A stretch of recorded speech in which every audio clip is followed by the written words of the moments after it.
Welcome. This is James Corbett of CorbettReport.com. And this is James Evan Pilato of MediaMonarchy.com, and we both welcome you back to The New World Next Week, which, of course, you can find all the information available at newworldnextweek.com. We apologize for not making a new episode for a few weeks, but we are doing the best we can to give you the best alternative news and analysis that I think a lot of you have come to trust from New World Next Week. James, we have quite the history of covering what hasn't been covered, and it's thanks to the folks at Project Censored. They have put out their latest report of some of the most censored stories in the news, and I'll provide the link to our own weekly free newspaper here in Portland called the Willamette Week, which ironically, it's funny, they list all these censored stories, but they never bother to cover any of these stories themselves, but they call it covert coverage, and it gets into, of course, Obama's police state, troubled oceans, and Japan's radiation, topping Project Censored latest report of news stories ignored by big media. James, I think you and I, if we blast through this list of 10, many of these stories we have covered either directly or indirectly on New World Next Week, which again, we strive to give you the news that you're not getting elsewhere. So number one on their list, signs of an emerging police state, of course, noting that Obama's continued to carry the football on from the previous puppet Bush. And if you thought he was change Alleluia and forward and all that, all you got to do is check out the National Defense Authorization Act, of course, which allows for indefinite detention, and we can assassinate anyone abroad if we say that they're a terrorist. Oceans in peril is number 2. Fukushima fallout over the U.S. is number 3. FBI agents responsible for terrorist plots is number 4, and that hits us right here in Portland, Oregon, as I'm sure it does in many of the other cities of folks out there watching this. Federal Reserve loaned trillions to major banks. Small network of corporations run the global economy. Number 7, the International Year of Cooperatives. Number 8, NATO war crimes in Libya. Prison slavery in the United States. And number 10, H.R. 347, the so-called anti-Occupy bill, making protest criminal. James, I know just on the brief glance at that, we've covered extensively the NDAA. We have covered Fukushima. We have covered FBI instigating terrorist plots. We have covered the Federal Reserve and the private central international banksters. We've covered so many of these things, haven't we? War crimes in Libya, James. Absolutely. So my hat's off to Project Censored for highlighting these stories. I think all of those ones that they're talking about are important. I'd be hard-pressed to come up with another list, and if you do think of some others, there's in fact a top 25, so you could continue going on and seeing if it's in that top 25 list for 2013.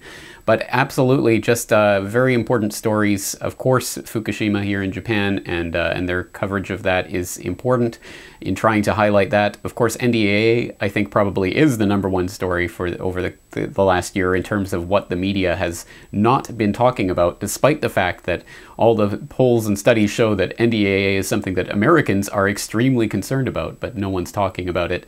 War crimes in Libya, an absolutely huge thing to be highlighting, especially as we're on the verge of something similar perhaps playing out in Syria. Maybe it would benefit us to actually know what happened there in Libya. All of these stories, again, just so important. So once again, my hat's off to Project Censored for doing this, and I have invited Project Censored on the Corbett Report a couple of times now to talk about this list, and have not received any response. So if anyone out there wants to see someone from Project Censored on Corbett Report, why don't you drop them an email and tell them so in a friendly and inviting manner. So, James, in relation to the NATO war crimes in Libya, of course, you know, we see more and more coming out by the day about, of course, the lies surrounding the 9/11 2012 event. And, of course, now we've got U.S. troops in Jordan encircling Syria. So the international police state on all of these levels only continues to grow. And again, these are going to be the kind of things that we will strive to continue to bring you on Media Monarchy, on Corbett Report, and the New World Next Week. James, our second story, weren't these the guys that funded our current president here in the United States? From the Los Angeles Times, ex-Goldman Sachs director gets 2 years in jail for insider trading. Rajat Gupta, former director of Goldman Sachs, will spend 2 years in jail and an additional year on supervised release for his role in a sprawling insider trading scheme on Wall Street. U.S. District Judge Jed Rakoff ordered Gupta to report to prison December 11th and pay $5 million in fines. A jury convicted Gupta of securities fraud and conspiracy, there's that word, in June of this year. Federal prosecutors had sought a prison sentence as long as 10 years. Gupta's lawyers asked Raykall for a term of community service, helping homeless youth in New York or rural poor in Rwanda. Gupta is the highest profile figure in the federal government's campaign against insider trading, which Preet Bharara, the U.S. attorney in Manhattan, has called rampant on Wall Street. Once head of the prestigious consulting firm McKinsey & Company, Gupta also served on the boards of Goldman and consumer goods giant Procter & Gamble and Company. So, James, the war on insider trading is in full swing. So they're going to eradicate this, right? Good one. Allow me to insert a joke about prosecutors being conspiracy theorists here. Yeah, a lot of different ways we could poke fun at this, but absolutely that this is actually indicative of some newfound thrust of actually trying to round up insider traders, of course, is not the case. This is part of an ongoing FBI DOJ investigation into insider trading that's part of a PR campaign to basically make the U.S. Government look like it's doing its job. And as someone notes on the article there in the comment section, you get more for an armed robbery of a 7-Eleven than you do for a multi-year, multi-million-dollar Wall Street insider trading scam. So that goes to show where these prosecutors' real priorities lie. And unfortunately, again, this is just a smokescreen for all of the investigations and prosecutions that have not resulted from the largest financial scam in the history of the world, the trillions and trillions of dollars that have been filtered out to the very people who are sitting on the in the heads positions of the banks, and they are also sitting on the board of the Federal Reserve, determining where this bailout money is going. That's part of that Project Censored story we pointed to earlier, talking about the trillions going to major banks. Well, here is the fruits of that. It means that basically everyone at the very top of this food chain gets a get-out-of-jail-free card, and everyone at the bottom gets, well, gets screwed. And hey, maybe this Gupta guy really it deserves to go to jail. Maybe that he is a horrible scamster, but I think we could have found better ways to invest prosecutors' time than going after this one small fry, especially when the SEC dropped any pretense of an investigation into Goldman for their admitted selling crap MBS securities to their customers and then betting against them, which came out during the Senate investigations. So again, this is all smokescreen. They're not going after the real financial terrorists who are literally holding the global economy at gunpoint, and it's really just designed to make people go back to sleep. Oh, look, they're doing their job. They're rounding up the bad guys on Wall Street. So one small fry, very large ocean of criminals still left to go. And we know how deeply Wall Street, drug running, and all of those things are all so intimately connected. And James, I think there's even breaking news today that Bank of America is suing the Federal Reserve. So again, it's fascinating to kind of watch all of these piranhas, pick your own metaphor, all kind of turn on each other. But ultimately, we don't have to play their game, and we can take our money out of their banks, and we can invest it in our own credit unions and our own alternative currencies, and we can hopefully let these monsters all destroy each other. That's the plan. What do we got up third? Our third and final story, James, this week, as I think we've tried to do in the last several months, is end on some kind of bright note, some kind of good news update.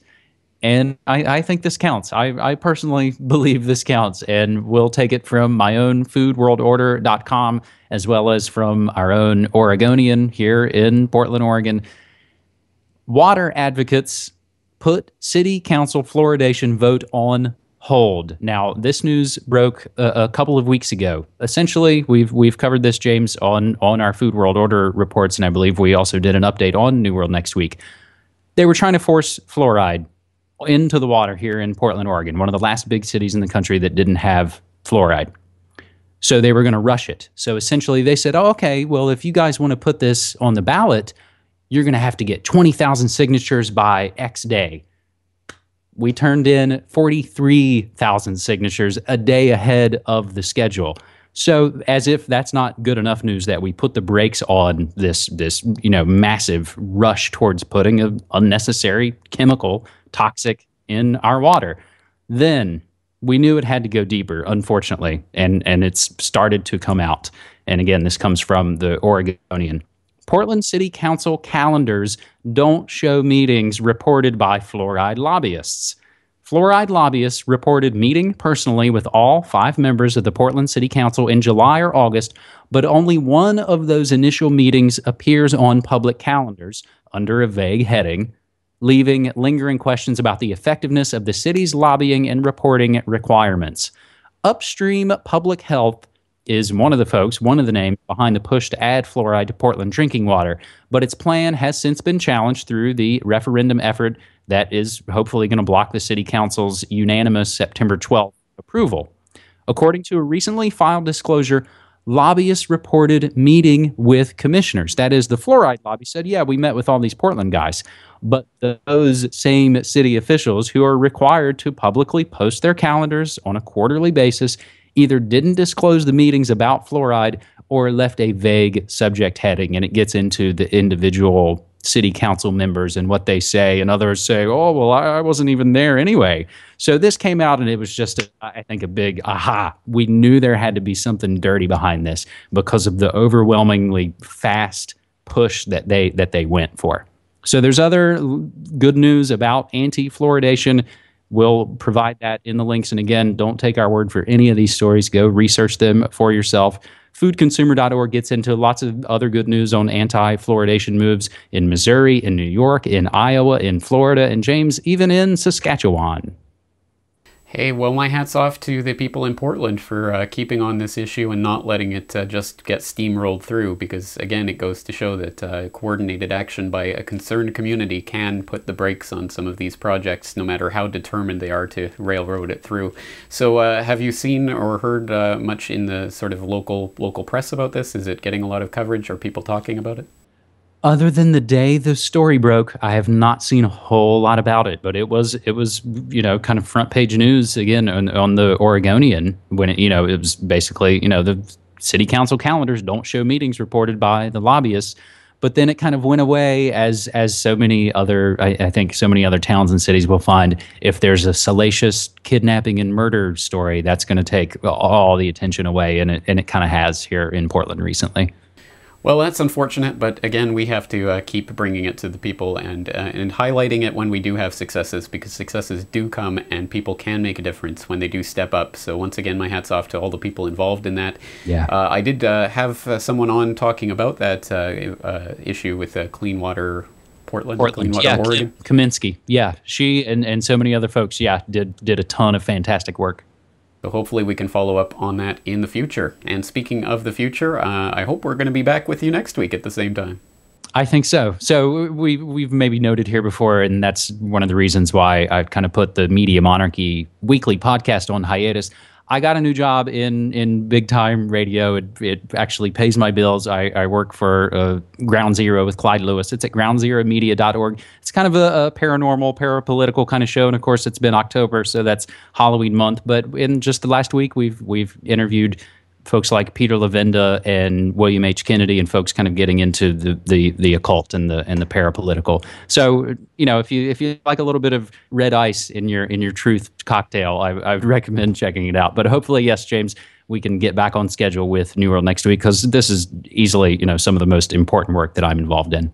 Well, as the sun sets here in Japan and it starts to look more spookily Halloween-like, well, my hat's off to you in Portland for being up at 1 in the morning recording this. So once again, thank you for this, and I'm looking forward to it next time. All right, man. Thanks so much. Take care.